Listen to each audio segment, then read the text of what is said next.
Hi, this is a conversation about the late Jimi Hendrix. Jimi Hendrix was a friend of mine, and it is memories that I have that I cherish. And people don't know about me. Um, my nickname when I was a little girl, I was born in Seattle, and my nickname was Angel. When I was a little girl, I had snow white hair, which turned golden by the time I was about 5 or 6. And my first boyfriend called me Angel. The only people who called me Angel as an adult was Jimi Hendrix, a British musician I used to go out with who shall remain anonymous because the relationship did not end well, and a couple of girlfriends that I used to run around with in LA in the 70s. But other than that, it's just sort of a nickname that I only really use when I'm in Seattle. Um, my name is Sid, which is a nickname for Cynthia. Um, that's another story altogether, but not one I'm going to talk about today. I met Jimi Hendrix at a party in San Francisco at the Big Brother House on Lion Street. It was an interesting party because at the time it was like, okay, this party's a bust. We were waiting for the airplane to show up and they didn't show up, but Jimi Hendrix did. Jim Morrison did, and Janis Joplin was there. So I look back, and that was like, when I think of parties I've been to in my life, that's like, yeah, that's the number one party ever. Think you can think you can beat that one? Sorry. No can do. Not any other parties in that league. Now, my second favorite party I went to, there were people there that had a TV show that was being picked up by a network. And that show turned out to be Friends. A friend of mine in Hollywood had thrown that party. And that was a pretty good party. But the party on Lion Street trumped it. Now, I ran into Jimi Hendrix years later. Well, maybe not years later, might have been months later in Seattle. And I was walking out of the U District. And he was walking into the U District. And we kind of looked at each other. I don't remember what I was wearing. But it was enough that he recognized me from the party. I didn't recognize him from the party, but we were checking out each other's threads. I remember that he was wearing a jacket that was sort of like a band jacket, you might have called it, and it had frogs on which is like a type of thing. And it had epaulets on the shoulder, and so we started talking about that. I then ran into him in the U District again after that at there was a bookstore, and across from the bookstore there was we would have called it a diner back then, I guess. And I ran into him there. There was a guy named Danny. I don't remember if the three of us met at that place, but I just remember Danny came into our lives around the same time.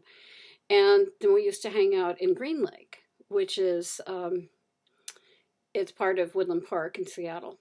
We were recognized once, and after that, because there was a tiny little mob scene, the three of us decided that we would hang out in Lincoln Park in West Seattle. My suggestion, because I could walk to Lincoln Park from my grandparents' house.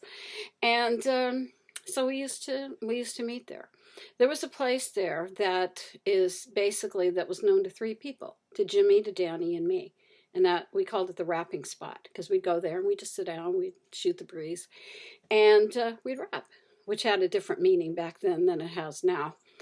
And, sometimes we'd meet at the wading pool, and there was this long stretch of, grassy area that we'd sometimes meet or talk with or bring other people to. Jimmy introduced me to a woman named Lois, whom he called Dolly Dagger. He called Devin Little Wing. He had nicknames for all of us, and he called me Angel. And that was kind of, but he never brought Lois to the rapping spot. That was just for Danny and him and me. And there were some things that are very special, precious memories to me. And I will be discussing one or two of them. But there are also things that I won't be talking about. The main thing that I want to discuss is that Jimmy, to me, people, they'll say all kinds of stuff about him. Was he was he cool? Was he hip? Yeah. Was he a brilliant musician? Yeah. He totally was that. He was an amazing guitarist. I don't think anyone else was in Jimmy's league when it comes to guitar playing. I still feel that way. He was a gentle person. He was, he was peace, love, hippie, kind of guy. He was my friend. He was not my lover. The British musician I talked about was, but not Jimmy. And we had a great relationship as friends. The one thing that the reason kind of that why I'm even making this tape is there's two things that I feel are important for people to know about. One, Jimi Hendrix was a hero. He had been approached by I don't know who.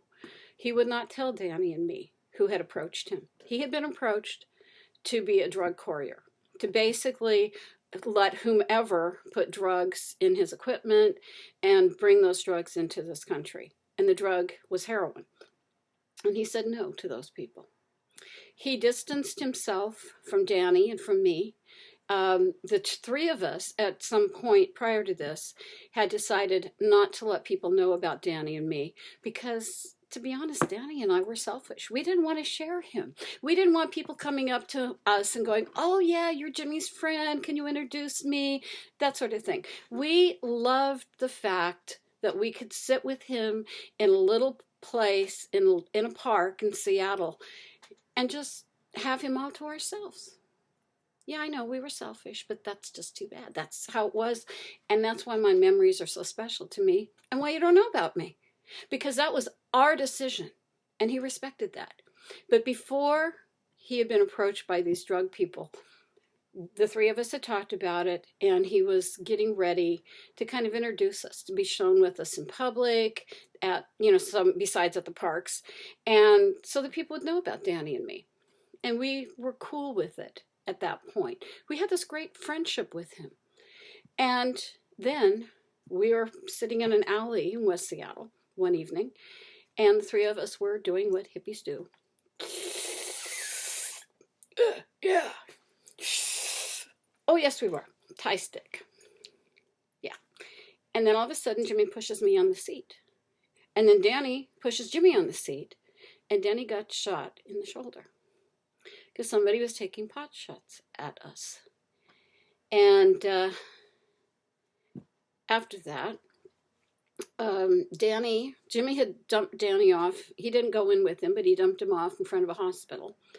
And then after that, Danny showed up at a concert. It's really the first concert that Danny had ever gone to of Jimmy's. Jimmy looked out, saw Danny, and said to security, I don't like the looks of that guy, throw him out. Well, Danny, was really pissed off about that. And but then Jimmy showed up, not in our usual haunt in Lincoln Park, but a couple streets away from my grandparents' house.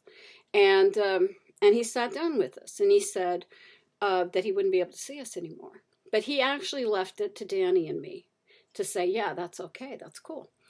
And the reason is he said if people knew about us, if people knew that we were his friends, that these drug people could get him to do anything because he would want to protect us. But he left it up to us, and he said, if they don't know about you, then they can't get me to do it. And so we said, okay. And that was basically what happened. We had a strong enough relationship that we knew that we loved each other. That was important to us.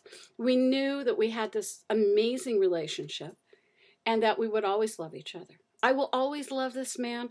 I will always respect his memory. I will always tear into anybody who says any crap about him because I knew who he was as a person. Now, the other thing has to do with Jimmy's will. Danny and I were sitting with Jimmy at the rocking spot in Lincoln Park. And Jimmy started talking about the fact that he was writing a handwritten will. Do I think Danny and I were in the will? Yeah, because of how he reacted. Do I have any idea as to what he would have left us? No. After Jimmy died, Danny said, I think he left you his poetry, because I was a poet at the time. And I said, I think he left me his scarves, because Jimmy and I had this silly little thing where he would show up with a scarf, and I'd say, oh, I love your scarf. I love your scarf. And then I would see a scarf that he wore, and I'd say, oh, I love your scarf, give it to me. And he'd say, no. And I'd say, oh, I'd wear a scarf. He'd say the same thing. I love your scarf, give it to me. And I go, no. And then we would both laugh. It was a fun thing. With Danny said he thought that Jimi probably would have left him one of his guitars because Jimi was teaching him how to play guitar. Can you imagine having Jimi Hendrix as a guitar teacher? Yeah, exactly. But that was okay. We were hip to that. We were, that was good with us. But we don't know. I have no idea. It doesn't matter.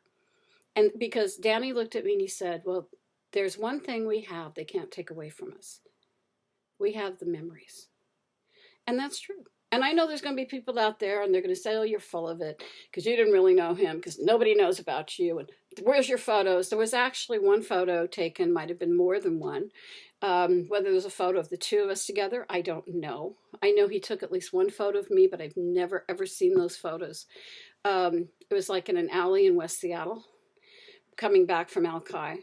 But they were taken shortly before the drug people had approached him. So whether those photos even exist, I don't know. But anyway, back to the will. So Jimi was sitting there with us, and Danny had said, well, we're willing to witness your will. And Danny says, no, you can't do that. I mean, Jimi said, you can't do that, and he laughed. And then Danny says, well, are we in the will? And he just laughed. Gave us this look, so like, I know something you don't know. And that was that. But there were two people. He said that he didn't want to leave his dad a dime. He hated his dad. He says, I don't want to leave my dad any money because he beat on my mom. And he was very adamant. And I said, leave him $1. Leave him $1. And he says, I don't want to leave my dad $1. I said, leave him $1 because then he can't contest it. And after that, he then said that he was leaving his estate to his brother, Leon, and his son by a woman in Sweden. And those were his pretty much exact verbatim words. Danny said, what about Janie? Because he had a stepsister named Janie. And Jimi said, she's been taken care of. So whether that meant she was in the will or into what kind of context, I don't know. The only time I did hear him mention Janie is he said he had a stepsister, and that he wanted to be able to put her through college. But that's the only thing he ever said about her. So to my knowledge, that is, the will had never shown up. I saw Al Hendricks once. It was on the day that Mayor Moscone and Harvey Milk died. They were murdered in San Francisco. Earlier in the day before that happened, Al Hendricks was at a head shop on Market Street. And I walked up to Al and I said, hi, my name's Angel. And I was a friend of your son's. And he looked terrified. Terrified. He was, I was friendly. Hi, how are you? And he was terrified of me. And I was puzzled. I was mystified. Like, why? But I think I know why. If he had read the will, or if Jimi had kind of said to him, you're not in my will, and my friend Angel told me to just leave you $1 or something like that, I don't know. But I just feel that that's something that it is information I'd been meaning for years to tell people about it. And now I have. Peace.